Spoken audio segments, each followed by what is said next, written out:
And if this world begins and ends with love, then wouldn't it be the grandest thing that God could do to show us how the pain of life can be conquered by love? Wouldn't that be the exclamation point on the story of this world? For God to conquer pain and suffering with love, the thing that holds us together. And that's what happens at the resurrection.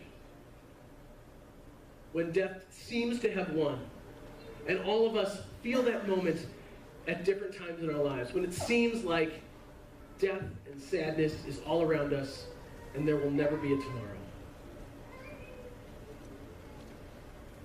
What the cross does, and the resurrection does, is say, your pain is real.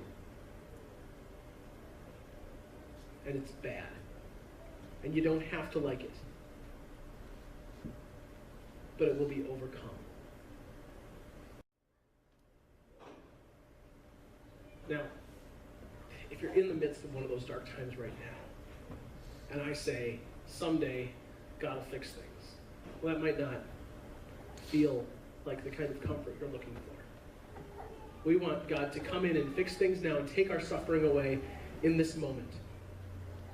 But again, I want to come back to something we said earlier, that if the most real part of you is the spiritual part of you, then when God heals our spirits, God heals the most important part of us. And when God heals your broken heart, that is more real than God fixing your broken circumstances. When God heals your broken heart, that is more real than God fixing your broken circumstances. Because then we are living into the hope that this creation was made for.